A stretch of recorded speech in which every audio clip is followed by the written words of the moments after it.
صل على سيدنا ومولانا محمد وعلى جی ناظرین و سامعین، پروگرام یاد الہی میں روزانہ عظیم ہستیوں کے تذکارے پاک کیے جاتے ہیں اور اس کے ساتھ ساتھ کچھ ایسے موضوعات پر گفتگو بھی ہوتی ہے جن سے آپ کو رہنمائی حاصل ہوتی ہے۔ آج شہید احد سیدنا حنظلہ رضی اللہ تعالی عنہ آپ کے تذکارے پاک ہوں گے۔ آپ غسیل الملائکہ بھی ہیں، یہ آپ کا لقب ہے۔ غزوہ احد کی جب ہم بات کرتے ہیں تو یہ 3 ہجری شوال المکرم میں پیش آیا، لیکن اس کے چند اسباب ہیں، چند اس کے محرکات ہیں۔ ان میں سب سے بڑا سبب تو یہ ہے کہ کفار کی اسلام دشمنی، اور پھر اسی اسلام دشمنی میں جب رمضان المبارک 2 ہجری میں کفار نے مدینہ طیبہ پر حملہ کیا اور مسلمانوں پر حملہ آور ہوئے، اور یہ غزوہ بدر جو 2 ہجری رمضان المبارک میں کفار اور مسلمانوں کے درمیان پہلے بڑے مارکے کے طور پر بپا ہوا، اس میں مسلمان صحابہ کرام علیہم الرضوان 313 ہیں، جانثار ہیں، نڈر ہیں اور بے خوف ہیں، اللہ اور اللہ کے پیارے حبیب صلی اللہ علیہ وآلہ وسلم کے احکامات کی تعمیل میں لڑ رہے ہیں، اور بے خوف ہو کر شجاعت اور بہادری سے یوں لڑ رہے ہیں کہ اپنی جان کی پرواہ نہیں ہے، بس صرف اور صرف دین اسلام کی پرواہ ہے، اللہ اور اس کے پیارے حبیب صلی اللہ علیہ وآلہ وسلم کے احکام کی پرواہ ہے۔ اور غزوہ بدر وہ معرکہ ہے کہ صحابہ کرام علیہم الرضوان کی تعداد 313 اور بظاہر سامان حرب، سامان جنگ بھی کم ہیں۔ بظاہر یوں لگتا ہے کہ 313 اور دوسری جانب کفار مکہ جو کہ 1000 کے قریب ہیں، 3 گنا اپنے سے بڑی فوج کے ساتھ مقابلہ ہو تو لگتا یہی ہے بظاہر کہ جس فوج کے، اور وہ فوج کہ جس کی تعداد بھی 3 گنا زیادہ ہے، جس کے پاس سامان حرب بھی زیادہ ہیں اور جس کے پاس بظاہر اسلحہ بھی زیادہ ہے، جانور جو ہیں جنگی ساز و سامان کے ساتھ ساتھ وہ جانور کہ جن پر چڑھ کر جنگ بھی کی جاتی ہے، یعنی گھوڑے، تو وہ بھی موجود ہیں۔ تو بظاہر یوں لگتا ہے، اگر عام سطحی نظر سے دیکھا جائے تو یہی محسوس ہوتا ہے کہ جس کے پاس سامان حرب و ضرب زیادہ ہو، جس کے پاس افرادی قوت زیادہ ہو، جس کے پاس اسلحہ زیادہ ہو، جو اسلحے سے لیس ہو، جس کے پاس سواریاں زیادہ ہوں، تو فتح اس کی ہونی چاہیے، لیکن نہیں۔ اللہ سبحانہ وتعالی کے وعدے کے مطابق فتح و نصرت اسے ملتی ہے جو ایمان والا ہوتا ہے، جو جذبہ ایمان اور جذبہ جہاد کا حامل ہوتا ہے۔ تو بس اللہ سبحانہ وتعالی نے غزوہ بدر میں مسلمانوں کو، صحابہ کرام علیہم الرضوان کو، نبی محتشم صلی اللہ علیہ وآلہ وسلم کو اور اللہ کے دین اسلام کو فتح و نصرت عطا فرمائی۔ تو یوں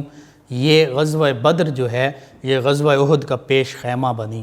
غزوہ بدر میں سیدنا امیر حمزہ رضی اللہ تعالی عنہ، سیدنا علی المرتضیٰ کرم اللہ وجہہ الکریم اور دیگر صحابہ کرام علیہم الرضوان نے کئی کفار مکہ کو واصل جہنم کیا۔ ان کفار کی تعداد جو قتل ہوئے، جو واصل جہنم ہوئے، وہ 70 ہے۔ ان 70 میں سے 14 جو ہیں وہ کفار کے رؤساء میں سے ہیں، وہ کفار کے سرداروں میں سے ہیں۔ تو اب یہ جو 70 کفار واصل جہنم ہوئے، تو ان کے جتنے بھی لواحقین تھے، چاہے ان کے بیٹے تھے، ان کے بھائی تھے، حتیٰ کہ ان کے باپ تھے، جو بھی رشتہ دار تھے، ان کو بہت زیادہ غم و غصہ تھا کہ ہمارے 70 کے قریب جو ہیں کفار وہ قتل ہو گئے ہیں، اور پھر ان میں سے 14 ایسے ہیں سرداران مکہ کہ جو اپنے اپنے قبائل کے سردار بھی ہیں، وہ بھی واصل جہنم ہوئے ہیں۔ تو بس انتقام کی آگ ان کے سینوں میں بھڑک رہی تھی، جل رہی تھی، اور اسی انتقام کی آگ میں وہ یوں جل رہے تھے کہ چاہتے یہی تھے کہ معاذ اللہ ثم معاذ اللہ کسی طریقے سے مدینہ طیبہ کو تباہ و برباد معاذ اللہ کر دیا جائے، کسی طرح مسلمانوں کو ختم کر دیا جائے، کسی طرح دین اسلام کو روئے ہستی سے مٹا دیا جائے، لیکن اللہ سبحانہ و تعالیٰ کا وعدہ یہی ہے وَأَنْتُمُ الْأَعْلَوْنَ إِن كُنتُم مُؤْمِنِينَ کہ اگر تم حقیقی مومن ہو، سچے مومن ہو، سچے ایمان والے ہو تو تم ہی غالب آؤ گے۔ اور ان ہستیوں سے بڑھ کر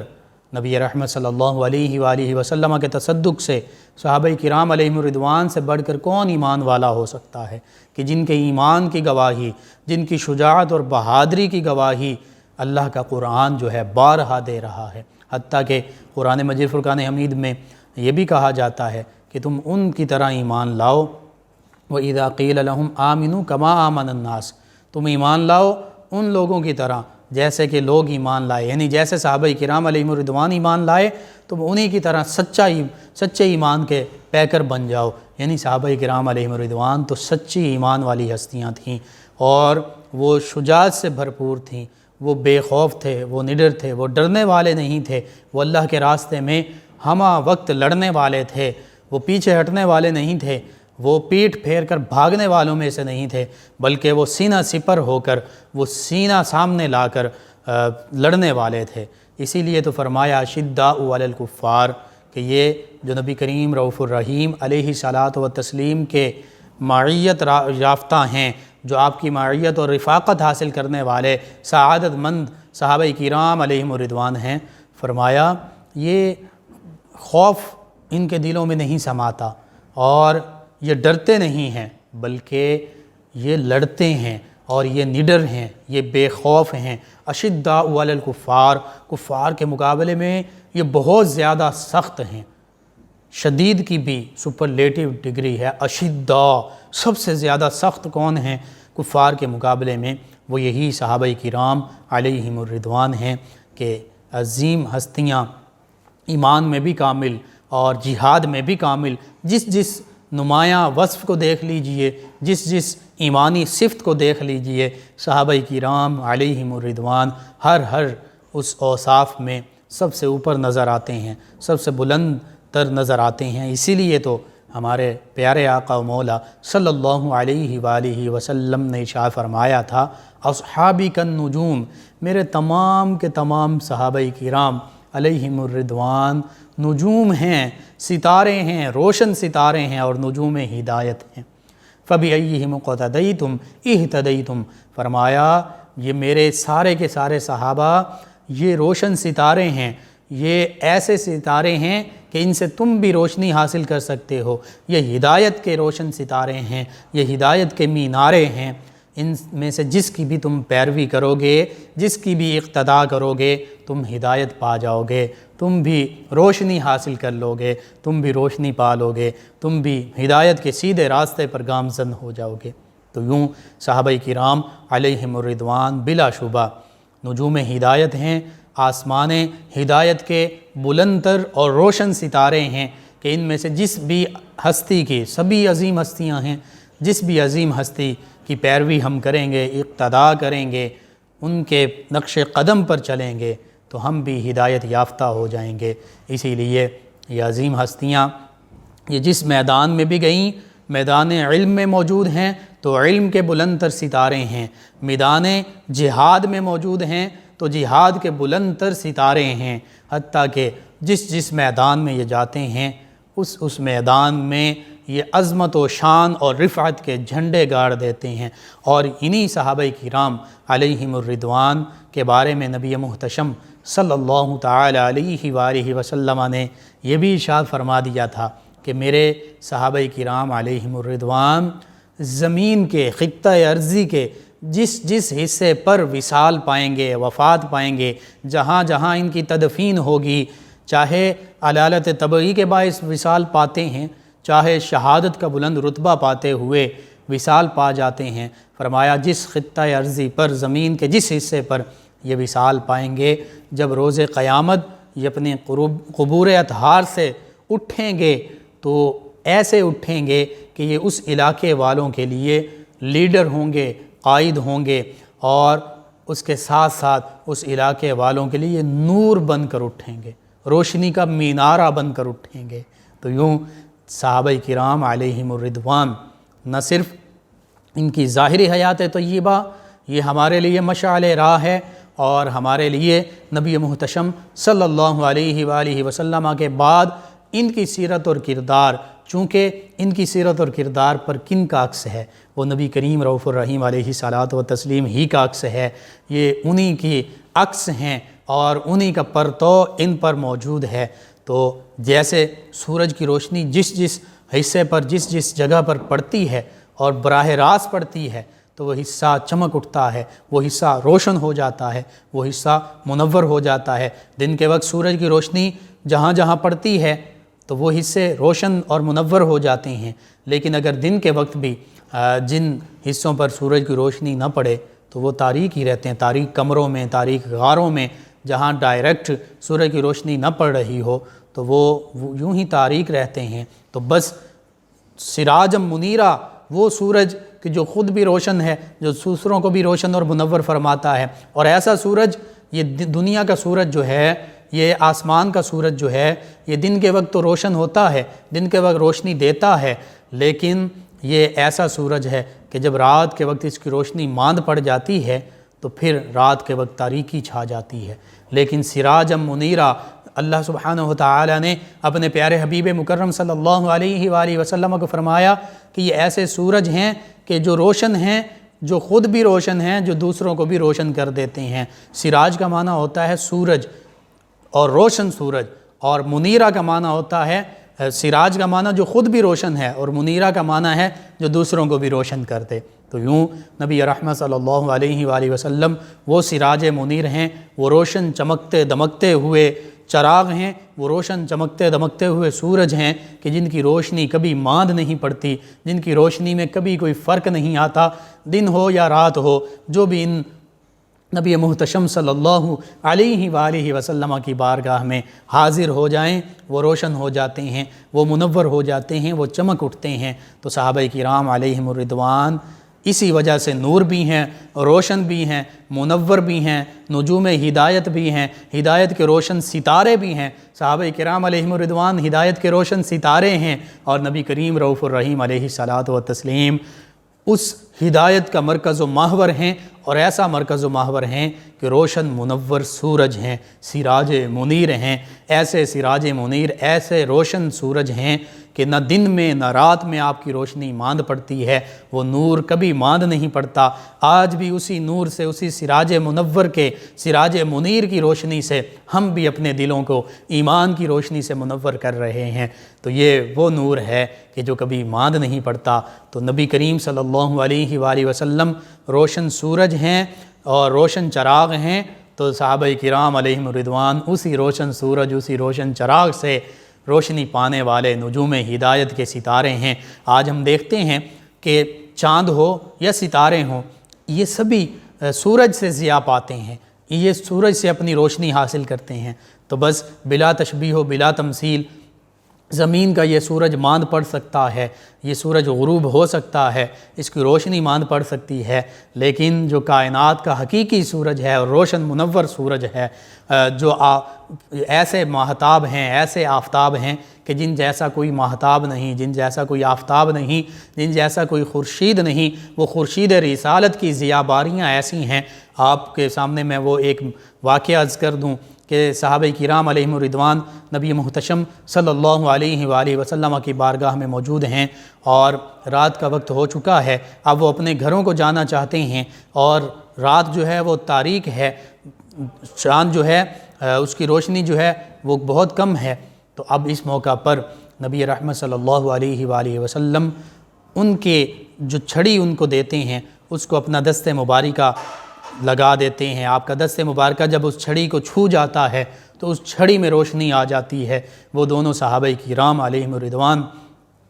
الرضوان وہ اپنے گھر کی جانب چل پڑتے ہیں۔ ایک صحابی ان کا گھر آتا ہے تو اب وہ کہتے ہیں کہ میں نے تو اپنے گھر چلے جانا ہے، تو بس دوسرے صحابی ان کے پاس جو چھڑی ہے اس کے ساتھ پھر وہ پہلے والی چھڑی جو ہے وہ مس کر دی جاتی ہے، تو وہ دوسری چھڑی بھی روشن ہو جاتی ہے، وہ لائٹ کا کام دے رہی ہوتی ہے۔ آج ہم دن کے اوقات میں اور خصوصاً رات کے اوقات میں لائٹ استعمال کرتے ہیں، تو نبی محتشم صلی اللہ علیہ وآلہ وسلم کی لائٹ جو ہے، آپ کا جو نور ہے، آپ سے جو روشنی حاصل ہو رہی ہے وہ ایسی ہے کہ آپ کا دست مبارکہ پورا جسم ہی نور ہے، روشن منور ہے۔ تو جب وہ دست مبارکہ ایک چھڑی سے چھو جاتا ہے، اس میں روشنی آ جاتی ہے، وہ لائٹ کا کام دیتی ہے، اور پھر وہی چھڑی جب دوسری چھڑی کے ساتھ مس ہو جاتی ہے تو وہ بھی روشنی کا کام دیتی ہے۔ نبی محتشم صلی اللہ علیہ وآلہ وسلم کا نور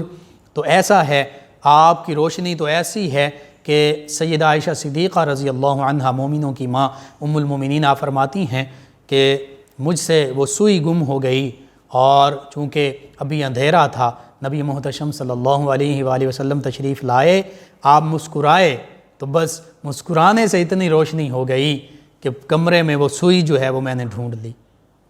قربان جائیے نبی کریم رؤوف الرحیم علیہ الصلاۃ و تسلیم کی عظمت اور شان پر کہ آپ مسکرائیں تو کمرہ روشن ہو جائے، اور وہ سوئی کتنی باریک ہوتی ہے، اتنی روشنی ہو جاتی ہے کہ کمرے میں وہ سوئی جو گم ہوئی تھی وہ ام المومنین سیدہ عائشہ صدیقہ رضی اللہ تعالی عنہ تلاش کر لیتی ہیں۔ تو جن جن ہستیوں کو براہ راست نبی محتشم صلی اللہ علیہ وآلہ وسلم کے اس سراج منیر سے، خورشید رسالت سے براہ راست ضیاء بار ہونے کی سعادت حاصل ہوئی، ان کی عظمت، ان کی رفعت، ان کی شان کے کیا کہنے۔ انہی میں شہدائے احد علیہم الرضوان بھی شامل ہیں، اور پھر شہدائے احد میں سیدنا حنظلہ رضی اللہ عنہ غسیل الملائکہ آپ بھی شامل ہیں۔ اللہم صلی علی سیدنا و مولانا محمد وعلی آپ سماعت فرما رہے ہیں پروگرام یاد الہی۔ ناظرین و سامعین، غزوہ احد اور خصوصاً غسیل الملائکہ سیدنا حنظلہ رضی اللہ تعالیٰ عنہ آپ کے تذکار پاک ہو رہے ہیں۔ غزوہ احد کے اسباب کا میں نے ذکر کیا، وہ کفار مکہ جو غزوہ بدر میں واصل جہنم ہوئے، ان کا بدلہ لینے چاہتے تھے کفار مکہ، اور پھر اس میں وہ تجارتی قافلہ جو کفار کا شام کی جانب روانہ ہوا، 50,000 دراہم و دینار منافع، اس کو بھی اسی جنگ کی نظر کر دیا گیا، جنگ کی آگ میں جھونک دیا گیا۔ تو یوں خاص طور پر جب ہم سیرت کا مطالعہ کرتے ہیں، حدیث مبارکہ کا مطالعہ کرتے ہیں، تو ہمیں یہ پتہ چلتا ہے کہ چونکہ ابو جہل جو ہے وہ بھی غزوہ بدر میں واصل جہنم ہوا تھا، سیدنا معوذ اور معاذ علیہم الرضوان، دو ننھے شہزادے، دو ننھے صحابی رضی اللہ عنہما، انہوں نے ابو جہل کو واصل جہنم کیا، کافر کردار تک پہنچایا۔ اور ابو جہل کا بیٹا اکرمہ، جو ابھی چونکہ یہ بعد میں اسلام لائے فتح مکہ کے موقع پر، یہ اور امیہ یہ بھی قتل ہوا تھا، اس کا بیٹا صفوان، اور اسی طرح دوسرے کفار مکہ جو ہیں جن کے باپ، بھائی، بیٹے اس غزوہ بدر میں واصل جہنم ہوئے تھے، قتل ہوئے تھے، یہ سب کے سب ابو سفیان جو ابھی اسلام نہیں لائے ان کے پاس گئے اور کہا کہ مسلمانوں نے ہماری قوم کے جو بڑے بڑے تمام سردار تھے ان کو قتل کر ڈالا ہے، اور ان کا بدلہ لینا ہم پر اب ضروری ہے۔ اور یہاں تک کہا کہ ہماری خواہش ہے کہ جو قریش کا تجارتی قافلہ شام کی جانب جا رہا ہے، اس سے جتنا منافع حاصل ہو اس سے بھی جنگ کی تیاری کی جائے۔ تو بس اس رقم سے وہ جو منافع حاصل ہوا اس سے بھی جنگی ساز و سامان اور ہتھیار جو ہیں وہ خریدے گئے، اور جنگ کی تیاری یہ پورا 1 سال جاری رہی۔ چونکہ 2 ہجری میں غزوہ بدر پیش آیا تھا تو 3 ہجری میں غزوہ احد، تو یہ ایک پورا سال جو ہے وہ جنگ کی تیاری جاری رہی۔ نبی کریم رؤوف الرحیم علیہ الصلاۃ و تسلیم کے پیارے چچا جان سیدنا عباس رضی اللہ عنہ یہ بھی مکہ المکرمہ میں تھے، اور اسلام تو یہ لا چکے تھے، دل و جان سے اسلام کو تسلیم کرتے تھے، لیکن کچھ وجوہات کی بنا پر، حتیٰ کہ نبی رحمت صلی اللہ علیہ وآلہ وسلم کے حکم کی بنا پر کہ غزوہ بدر میں جب یہ قیدی بنے تھے تو اس موقع پر بھی نبی کریم صلی اللہ علیہ وآلہ وسلم نے ان کو واپس مکہ المکرمہ جانے کا حکم ارشاد فرمایا تھا، حتیٰ کہ یہاں تک فرما دیا تھا کہ جیسے میں آخری نبی ہوں، میرے بعد کوئی اور نبی قیامت تک آنے والا نہیں، اسی طرح آپ مکہ المکرمہ سے مدینہ طیبہ کی جانب ہجرت کرنے والے ان مسلمانوں میں سے آخری مہاجر ہوں گے، یعنی آپ سب سے آخر میں مکہ المکرمہ سے مدینہ طیبہ کی جانب ہجرت کریں گے۔ تو بس سیدنا عباس رضی اللہ عنہ جنہوں نے ابھی اپنا اسلام جو ہے وہ مکہ المکرمہ میں کفار میں ظاہر نہیں کیا تھا، تو یہ پل پل کی خبریں جو ہیں نبی کریم رؤوف الرحیم علیہ الصلاۃ و تسلیم کی بارگاہ میں بھیج رہے تھے، مکتوب کی شکل میں، خط و کتابت کی شکل میں، حتیٰ کہ نبی کریم رؤوف الرحیم علیہ الصلاۃ و تسلیم نے بھی خود چند صحابہ کرام علیہم الرضوان ان کو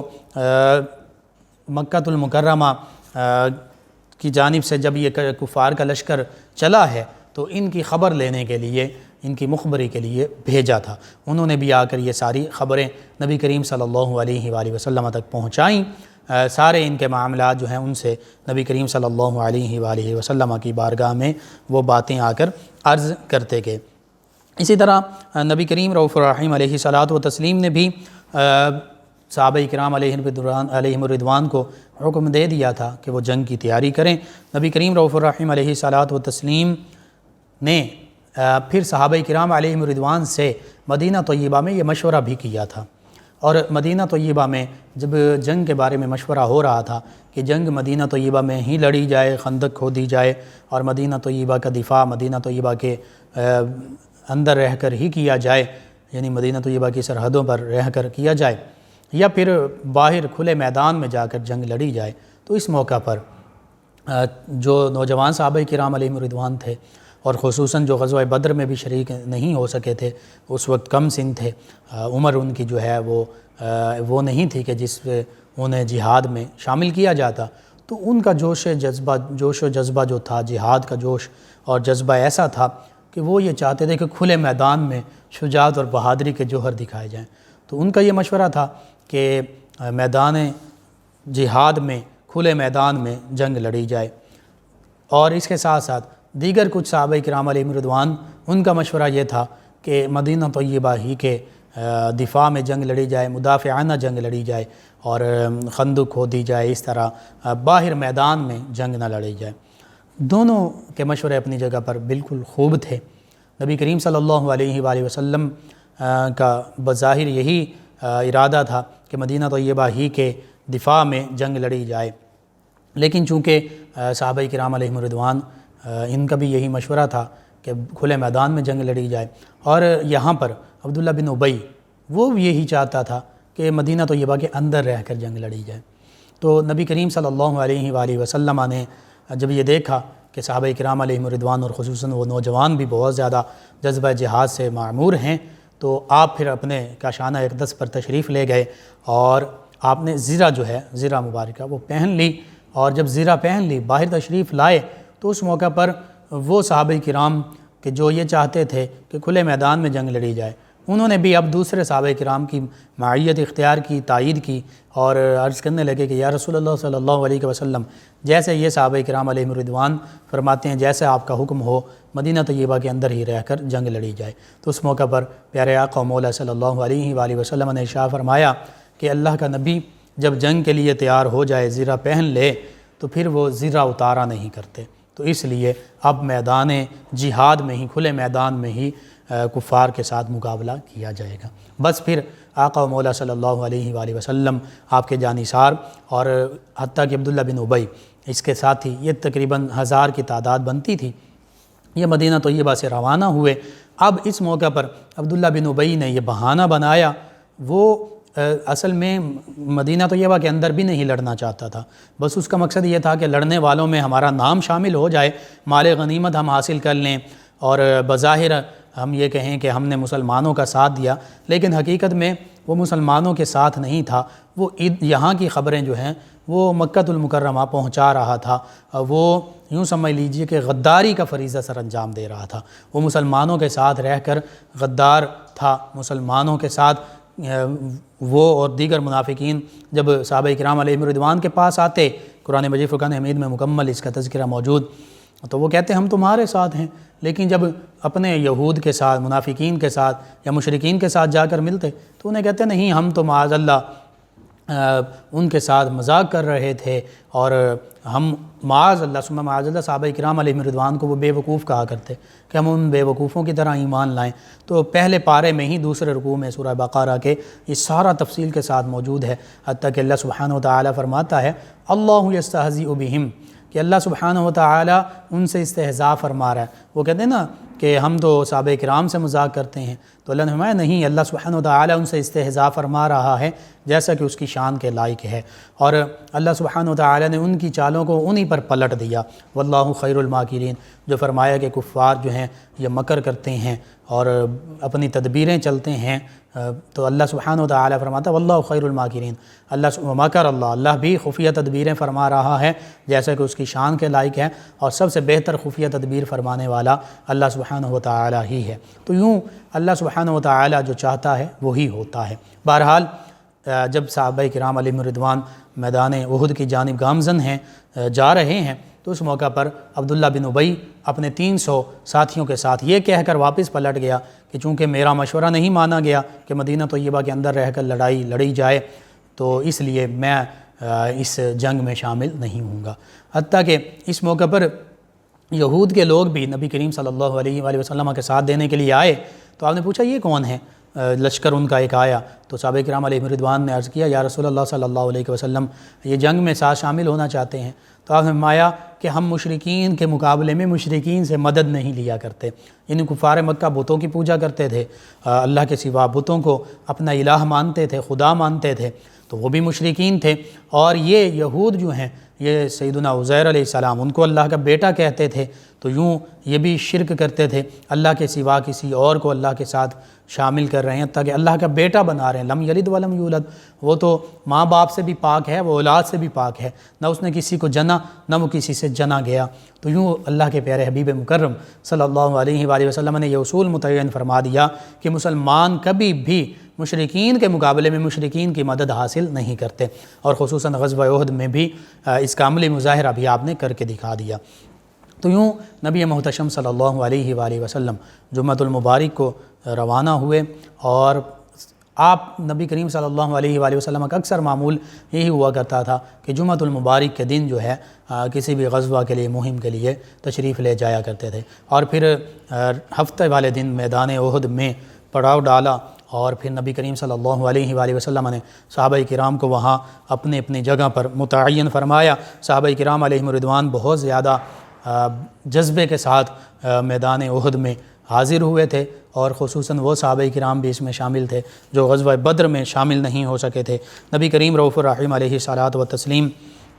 کو اللہ سبحانہ و تعالیٰ نے اور صحابہ کرام علیہ رضوان کو اس غزوہ احد میں بھی فتح عطا فرمائی، اگرچہ تھوڑے سے وقت کے لیے بظاہر یوں محسوس ہوتا ہے کہ جس میں مسلمانوں کو بہت زیادہ نقصان کا سامنا اٹھانا پڑا، جس میں صحابہ کرام علیہ رضوان 70 کے قریب انہوں نے شہادت پائی اور شہادت کا بلند رتبہ پایا، اور بظاہر تھوڑی سی دیر کے لیے تھوڑا سا نقصان ہوا، لیکن یہ ایسی جنگ ہے کہ جس میں مسلمانوں ہی کو فتح و نصرت عطا ہوئی، اور ایسی فتح و نصرت عطا ہوئی کہ اس جنگ میں بھی کفار مکہ جو ہیں وہ پیٹھ پھیر کر بھاگ گئے، دشمن جو ہے وہ پیٹھ پھیر کر پیٹھ دکھا کر بھاگ گیا۔ تو اسی لیے شکست اسے ہوتی ہے جو میدان جہاد سے، میدان جنگ سے بھاگ اٹھے، تو اس جنگ میں بھی کفار مکہ جو ہیں وہ بھاگ گئے تھے، حتیٰ کہ ایک موقع پر نبی کریم صلی اللہ علیہ وآلہ وسلم نے دوبارہ ابو سفیان کے لشکر کی پیچھے مسلمانوں کو بھیجنے کا حکم دیا، تو وہ لشکر جب پیچھے گیا تو ابو سفیان اور دیگر جو کفار تھے انہوں نے وہاں سے بھاگنے میں ہی اپنی عافیت سمجھی۔ ناظرین و سامعین، اس موقع پر بچوں میں بھی بہت زیادہ جذبہ جہاد تھا، یعنی وہ صحابہ کرام جو ابھی کم سن ہیں ان میں بھی، کہ حضرت رافع بن خدیج رضی اللہ عنہ یہ جہاد کے لیے آ رہے ہیں، تو جب ان سے کہا گیا کہ ابھی آپ چھوٹے ہیں آپ واپس پلٹ جائیں، تو یہ فوراً انگوٹھوں کے بل، پاؤں کے انگوٹھے جو ہیں ان کے بل کھڑے ہو گئے اور اپنے آپ کو لمبا بھی دکھانا شروع کر دیا، یعنی ایسے شو کر رہے ہیں، ایسے دکھا رہے ہیں کہ میرا قد بھی جو ہے وہ جوانوں ہی کی طرح ہے، اور میں کم سن نہیں ہوں، کم عمر نہیں ہوں، میں جہاد میں شامل ہونے کے قابل ہوں۔ تو بس جب یہ انہوں نے ترکیب چلی تو ان کی یہ ترکیب جو ہے وہ کام آ گئی، اور یہ بھی مجاہدین میں شامل ہو گئے۔ پھر حضرت سمرہ رضی اللہ عنہ یہ بھی کم عمر نوجوان تھے، جب ان کو واپس جانے کے لیے کہا جانے لگا تو انہوں نے اب کیا کہا، یہ کہنے لگے کہ میں تو رافع بن خدیج جن کو کشتی میں پچھاڑ دوں گا، میرا آپ سے ان کے ساتھ آپ مقابلہ کروا دیجئے کشتی کا، اگر میں ان کو پچھاڑ دوں، ان کی کمر جو ہے وہ زمین کے ساتھ لگا دوں، تو پھر اس کا مطلب یہ ہے کہ میں ان سے طاقتور ہوں تو ان کو اگر شامل کر لیا گیا ہے تو پھر مجھے بھی شامل کرنا چاہیے۔ بس پھر ان دونوں صحابہ کرام جو کم سن ہیں، نوجوان ہیں، ان کے آپس میں کشتی کروائی گئی، مقابلہ کروایا گیا، تو واقعتاً سیدنا سمرہ رضی اللہ عنہ نے سیدنا رافع بن خدیج رضی اللہ عنہ کو پچھاڑ دیا، ان کو زمین پر دے مارا، اور اس طرح ان دونوں پرجوش نوجوانوں کو غزوہ احد میں شامل ہونے کا موقع مل گیا۔ یہ صحابہ کرام علیہم رضوان کی عظمت اور شان ہے کہ جو ابھی کم سن ہیں، کم عمر ہیں، نوجوان ہیں، وہ بھی جذبہ جہاد کے تحت یوں جہاد میں، میدان جہاد میں داخل ہونا چاہتے ہیں، جہاد میں شامل ہونا چاہتے ہیں۔ تو معاذ اللہ ثم معاذ اللہ جو لوگ یہ پروپیگنڈا کرتے ہیں، چاہے وہ مسلمانوں میں کوئی سیکولرزم یا لبرلزم کے جھنڈے تلے ہوں، یا چاہے وہ مستشرقین ہوں، غیر مسلموں میں ہوں، تو وہ جب یہ پروپیگنڈا کر رہے ہوتے ہیں معاذ اللہ کہ صحابہ کرام تو ڈرنے والے تھے، ڈر گئے، بزدل تھے، معاذ اللہ ثم معاذ اللہ، تو یہ ان کے منہ پر ایک بہت بڑا تماچا ہے کہ صحابہ کرام علیہم رضوان تو میدان جہاد کے شاہ سوار ہوا کرتے تھے، وہ کبھی بھی جہاد سے یا کفار سے لڑنے سے نہیں ڈرتے تھے۔ اور کفار حقیقت میں قرآن مجید فرقان حمید میں بھی تذکرہ موجود ہے کہ یہ ان کا فریب، ان کا دھوکہ، ان کی چالیں یہ کمزور ہوتی ہیں، یہ خود بھی کمزور ہوتے ہیں، یہ کھوکھلے ہوتے ہیں۔ کفر جو ہے اندر سے انسان کو کھوکھلا کر دیتا ہے۔ آج بھی آپ دیکھ لیجئے، چاہے یہود ہوں، چاہے ہنود ہوں، چونکہ نبی کریم صلی اللہ علیہ وآلہ وسلم نے خصوصاً ان دو قوموں کے بارے میں ارشاد فرمایا تھا کہ یہ مسلمانوں کے بدترین دشمن ہیں، ایک یہود اور دوسرے ہنود، یعنی یہودی اور ہندو۔ آج ہم دیکھتے ہیں پوری دنیا میں خاص طور پر یہی دو قومیں، یہودی اور ہندو، مسلمانوں کے خلاف برسر پیکار ہیں، اور انہی کی چالیں جو ہیں وہ ہر جگہ پر چلی جا رہی ہیں، اگرچہ وہ کمزور چالیں ہیں، لیکن اس کے مقابلے میں ہم مسلمان، ہم کیا سچے مسلمان ہیں؟ ہماری جو جنگی چالیں ہیں، یہ دیگر جو ہمارے معاشی اور دیگر ایک سلطنت اور ریاست کو چلانے کے لیے جو ضروری چیزیں ہوتی ہیں، تو کیا وہ ہماری قرآن و سنت کے مطابق ہیں؟ اللہ اور اس کے پیارے حبیب مکرم صلی اللہ علیہ وآلہ وسلم کے احکام کے مطابق ہیں؟ نہیں ہیں۔ اسی وجہ سے مسلمان جو ہیں وہ پوری دنیا میں پستی کا شکار ہیں، ظلم کا شکار ہیں، ان پر ظلم کیا جا رہا ہے۔ لیکن ہم دیکھتے ہیں جہاں جہاں مسلمان ڈٹے ہوئے ہیں، وہاں پر ان تمام استعماری طاقتوں کو ہزیمت اور شکست کا سامنا ہے۔ تو بس وَأَنْتُمُ الْأَعْلَوْنَ إِن كُنتُم مُؤْمِنِينَ، اور وَلَا تَهِنُوا وَلَا تَحْزَنُوا، دو چیزوں کا فرمایا کہ سستی نہیں دکھانی۔ ہم ہر میدان میں سست ہیں، کاہلی کا شکار ہیں، اور دوسرا غم نہیں کرنا۔ ہم فوراً ہی غم زدہ ہو جاتے ہیں کہ پتہ نہیں ہمارے ساتھ کیا معاملہ ہوگا۔ نہیں، بہادری کا معاملہ کرنا ہے، بہادری دکھانی ہے، شجاعت دکھانی ہے۔ موت تو ایک دن آنی ہے، اللہ کے راستے میں موت آ جائے، میدان جہاد میں موت آ جائے، جیسے ان صحابہ کرام علیہم رضوان کہ ہم جذبہ جہاد کو، شوق شہادت کو دیکھ رہے ہیں کہ ابھی کم سن ہیں، کم عمر ہیں، لیکن یہ موت سے نہیں ڈر رہے، یہ لڑنے کے لیے تیار ہیں، اور کیسی ترکیب کر رہے ہیں کہ کسی نہ کسی طریقے سے ان کو جہاد میں شامل کر دیا جائے، کسی نہ کسی طریقے سے میدان جہاد میں شامل ہونے کی ان کو اجازت مل جائے۔ یہ جذبہ ہوا کرتا تھا۔ اگر آج بھی یہ جذبہ ہم مسلمانوں میں پیدا ہو جائے تو پھر کوئی بھی دنیا کی قوم جو ہے وہ مسلمانوں کو کسی بھی میدان میں شکست نہیں دے سکتی، کسی بھی میدان میں ہرا نہیں سکتی۔ تو آج ہم دیکھتے ہیں ہندو جو ہے وہ سب سے آگے ہے اسلام دشمنی میں، یہودی جو ہیں وہ اسلام دشمنی میں سب سے آگے ہیں، اور پھر دیگر لوگ جو ہیں وہ ان کا اعلیٰ کار بن جاتے ہیں، حتیٰ کہ ہمارے مسلمان ہی، اپنی تاریخ کو آپ پڑھتے جائیے، مسلمانوں میں ایسے ایسے غدار پیدا ہوئے کہ جنہوں نے غیر مسلموں کا ساتھ دیا اور اپنے راز تک افشا کر دیے، ان کا مکمل ساتھ دیتے ہوئے وہ مسلمانوں ہی کی ہزیمت اور مسلمانوں کی شکست کا باعث بنے۔ تو اس لیے یہ صحابہ کرام علیہم رضوان والا جذبہ ہم میں ہونا چاہیے۔ اسی میں چونکہ آج سیدنا حنظلہ رضی اللہ عنہ کے تذکار پاک بھی ہو رہے ہیں، تو آپ سیدنا حنظلہ رضی اللہ عنہ ان کا تذکرہ پڑھیے تو پتہ چلتا ہے کہ صحابہ کرام علیہم رضوان ان کا شوق شہادت کیسا تھا، ان کا جذبہ جہاد کیسا تھا۔ آج ہم تو دنیا کی تمام نعمتیں ہمارے پاس ہیں، تمام آسائشیں ہمارے پاس ہیں، انواع و اقسام کے ڈھیروں درجنوں قسم کے کھانے ہمارے دسترخوان پر موجود ہوتے ہیں، لباس جو ہے فاخرانہ ہوتا ہے، ہر چیز میں دنیاوی تمام نعمتیں میسر ہیں لیکن شکر پھر بھی نہیں کرتے۔ تو صحابہ کرام علیہم رضوان کو دیکھیے، غزوہ بدر وہ رمضان المبارک میں پیش آیا، صحابہ کرام روزے کے ساتھ ہیں۔ اسی طرح غزوہ احد آپ اندازہ لگا سکتے ہیں، کیا ان دنوں میں صحابہ کرام علیہم رضوان نے روزے نہ رکھے ہوں گے؟ ایام بیت بھی اسی میں شامل ہو رہے ہیں، 13، 14، 15 خاص طور پر، کہ 15 شوال جو ہے یہ غزوہ احد کا دن ہے، تو نبی کریم رؤوف الرحیم علیہ الصلاۃ والتسلیم ایام بیت کے روزے رکھا کرتے تھے، صحابہ کرام ان دنوں کے روزے رکھا کرتے تھے۔ تو یوں میرا غالب گمان ہے کہ صحابہ کرام علیہم رضوان نے اس دن بھی روزہ رکھا ہوا ہوگا، تو روزے سے بھی ہیں، تو کیسی شان ہے، روزہ بھی ہے اور پھر میدان جہاد میں بھی ہیں۔ اور سیدنا حنظلہ رضی اللہ عنہ جو غسیل الملائکہ ہیں، قربان جائیے ان کی شان پر، کیسی شان ہے۔ نبی کریم رؤوف الرحیم علیہ الصلاۃ والتسلیم ان کی عظمت اور شان بیان کر رہے ہیں، اور جو ان کی شہادت ہوئی تو ان کی شہادت کے موقع پر اور دیگر شہداء وہ جب ان کی روحیں، ان کے اجساد حیات ہیں، تو وہ آپس میں ان کی یہ گفتگو بھی ہو رہی ہے کہ ہم تو یہاں پر جنت کی سیریں بھی کر رہے ہیں، ہماری روحیں جو ہیں وہ سبز پرندوں میں بھی ہیں، دنیا میں جنت میں تصرف بھی کر رہے ہیں، گھومتے پھر رہے ہیں۔ تو یہ سارے معاملات ہمارے پیچھے والے جو لوگ ہیں ان کو کسی طرح معلوم ہو جائیں، تو اس موقع پر وَلَا يَحْسَبَنَّ الَّذِينَ قُتِلُوا فِي سَبِيلِ اللَّهِ أَمْوَاتًا بَلْ أَحْيَاءٌ عِندَ رَبِّهِمْ يُرْزَقُونَ۔ اور پھر اس سے آگے جو 2-3 آیات بینات ہیں یہ نازل ہوئیں، جن کا معنی و مفہوم یہ ہے کہ اللہ سبحانہ وتعالی نے یہ بتا دیا کہ یہ مردہ نہیں، رزق پاتے ہیں، اللہ نے ان کو تصرف عطا فرمایا ہے، حتیٰ کہ انہیں کوئی خوف نہیں، کوئی غم نہیں، اور فرمایا کہ ان کے لیے تو خوشخبریاں ہیں، اور پھر یہ ساری نعمتیں فرحین فرحت کے ساتھ ہیں، خوشی کے ساتھ موجود ہیں۔ تو یہ آیات بینات آنے والوں کے لیے مشعل راہ ہیں۔ ان میں یہی بتایا جا رہا ہے کہ اللہ کے راستے میں جو میدان جہاد میں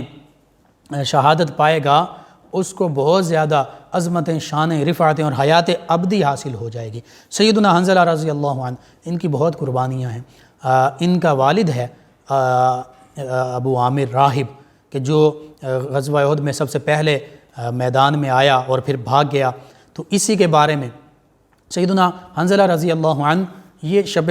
زفاف میں ہیں، اپنی زوجہ کے پاس موجود ہیں، میدان جہاد میں جہاد کا حکم جاری ہوتا ہے، نبی کریم صلی اللہ علیہ وآلہ وسلم کی طرف سے یہ حکم نافذ ہوتا ہے، یہ حکم جاری ہوتا ہے، اعلان کروایا جاتا ہے کہ سبھی صحابہ کرام علیہم رضوان میدان احد میں جنگ کے لیے، غزوہ کے لیے تیار ہو جائیں، پہنچ جائیں۔ تو سیدنا حنظلہ رضی اللہ عنہ یہ فوراً غسل بھی نہیں کرتے، اتنا وقت ہی نہیں ملتا ان کو کہ یہ غسل کر لیں، یہ تیار ہوتے ہیں اور بس نبی کریم صلی اللہ علیہ وآلہ وسلم کی معیت میں میدان احد کی جانب روانہ ہو جاتے ہیں، اور پھر بہت بہادری سے لڑتے ہیں، حتیٰ کہ میدان احد میں نبی کریم صلی اللہ علیہ وآلہ وسلم کی بارگاہ میں عرض کرتے ہیں، یا رسول اللہ صلی اللہ علیہ وسلم، ابو عامر راہب جو میرا والد ہے اس کو واصل جہنم کرنے کے لیے، اس کو قتل کرنے کے لیے مجھے حکم دیجئے، میں خود اپنی تلوار سے اس کو قتل کروں گا۔ تو نبی کریم صلی اللہ علیہ وآلہ وسلم فرماتے ہیں نہیں، آپ نے اس کو قتل نہیں کرنا۔ تو یہ رحمت للعالمینی نبی کریم صلی اللہ علیہ وآلہ وسلم کی، اور دوسری جانب سیدنا حنظلہ رضی اللہ عنہ کی عظمت اور شان دیکھیے، جذبہ جہاد دیکھیے۔ لا تجد قوما یؤمنون باللہ والیوم الآخر یوادون من حاد اللہ ورسولہ ولو کانوا آباءہم وابناءہم واخوانہم وعشیرتہم کی شان دیکھیے۔ اللہ سبحانہ وتعالی نے فرمایا، میرے پیارے حبیب صلی اللہ علیہ وآلہ وسلم، آپ ایسی قوم نہیں پائیں گے کہ جو ان لوگوں سے دوستی کریں جو اللہ اور اس کے رسول صلی اللہ علیہ وآلہ وسلم سے دشمنی کرنے والے اور مخالفت کرنے والے ہیں، چاہے وہ ان کے باپ ہوں، چاہے وہ ان کے بھائی ہوں، چاہے وہ ان کے بیٹے ہوں، چاہے وہ ان کے خاندان والے ہوں۔ اس کا عملی مظاہرہ غزوہ بدر میں بھی ہوا، اس کا عملی مظاہرہ غزوہ احد میں بھی ہو رہا ہے کہ سامنے ادھر صحابہ کرام بیٹے ہیں سیدنا حنظلہ رضی اللہ عنہ، سامنے باپ ہے، لیکن سیدنا حنظلہ رضی اللہ عنہ یہی چاہتے ہیں کہ میں اس کو واصل جہنم کر دوں اگرچہ یہ میرا باپ ہے۔ تو یہ ایمان ہے کہ ایمان کی صفت یہ ہے کہ اگرچہ کفار اور غیر مسلم تمہارے باپ بھی ہوں، بیٹے بھی ہوں، خاندان والے بھی ہوں، بھائی بھی ہوں، کچھ بھی قریبی رشتہ دار ہوں، لیکن اگر وہ اللہ اور اس کے رسول صلی اللہ علیہ وآلہ وسلم کے مخالفین میں شامل ہیں تو پھر کبھی ان سے دوستی نہیں ہو سکتی۔ جنگ تو ان کے ساتھ ہو سکتی ہے، ان کو قتل کر کے واصل جہنم تو کیا جا سکتا ہے، لیکن ان سے کبھی دوستی نہیں ہو سکتی۔ یہ سیدنا حنظلہ رضی اللہ عنہ کی عظمت اور شان ہے کہ آپ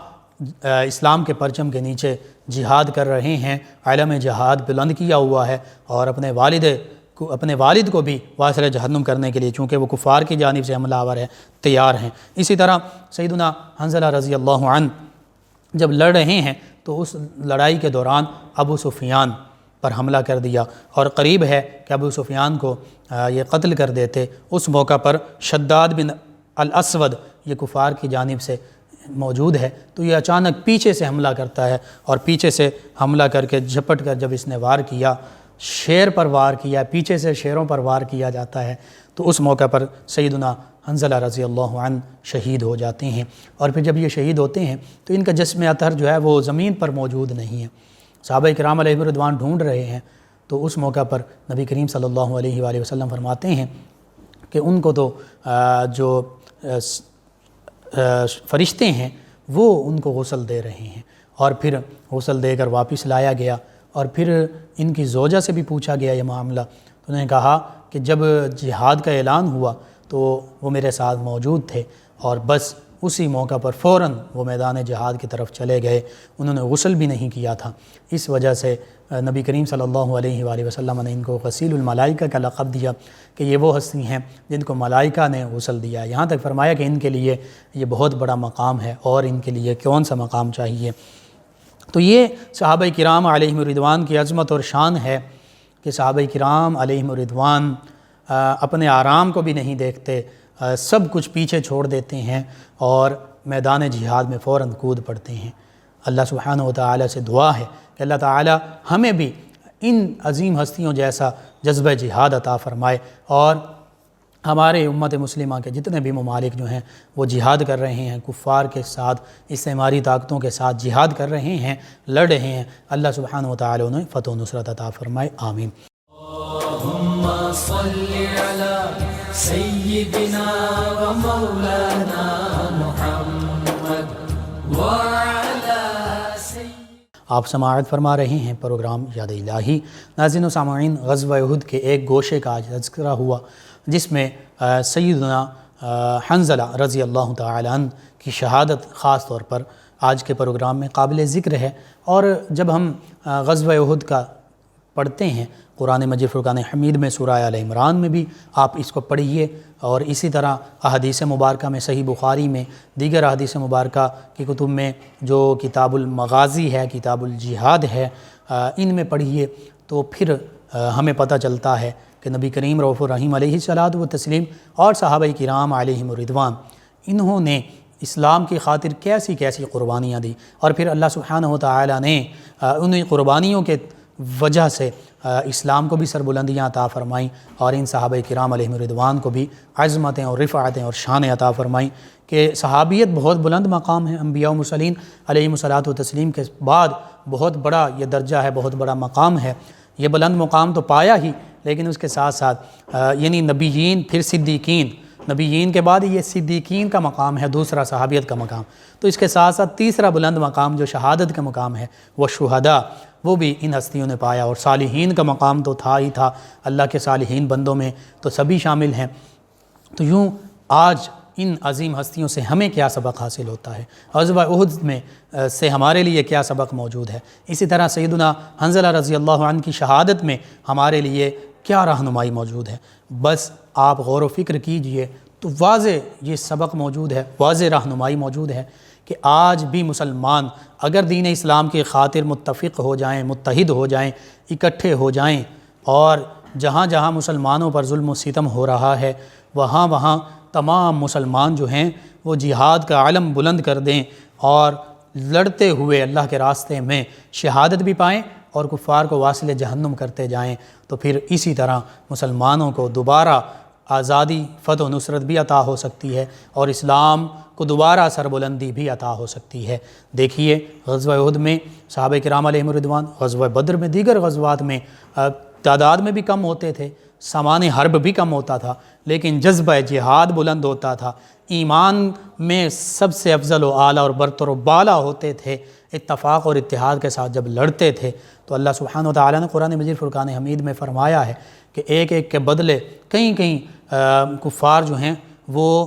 مغلوب ہو جائیں گے، تو بس یہ جذبہ جہاد اگر آج ہمارے درمیان دوبارہ موجود ہو، ایمانی طاقت موجود ہو، ان صحابہ کرام علیہم رضوان کی پیروی کرتے ہوئے دین اسلام کی سربلندی کے لیے، مظلوم مسلمانوں کی مدد کے لیے اگر ہم لڑتے ہیں تو پھر اللہ سبحانہ و تعالی ہمیں ہر جگہ ہر میدان میں فتح و نصرت عطا فرمائے گا۔ اللہ سبحانہ و تعالی سے یہی دعا ہے کہ اللہ تعالی ان عظیم ہستیوں کے تصدق سے، غزوہ بدر، غزوہ احد کے تصدق سے، نبی رحمت صلی اللہ علیہ وآلہ وسلم کے تصدق سے تمام عالم اسلام کو سربلندیاں عطا فرمائے، خصوصاً کشمیر، فلسطین، یمن، شام، افغانستان، عراق، بوسنیا، چچنیا، برما، جہاں جہاں مسلمان آزادی کی جنگ لڑ رہے ہیں، اللہ سبحانہ و تعالی انہیں آزادی اور فتح و نصرت عطا فرمائے، آمین۔ جی ناظرین و سامعین، پروگرام کا وقت ختم ہو جاتا ہے، انشاءاللہ کل صبح 11 بجے ایک مرتبہ پھر آپ سے ملاقات ہوگی۔ پروگرام یاد الہی میں اپنے میزبان محمد لقمان رضا اور ہماری ٹیم کو اجازت دیجیے، اللہ نگہبان۔ اللہم صل علی سیدنا و مولانا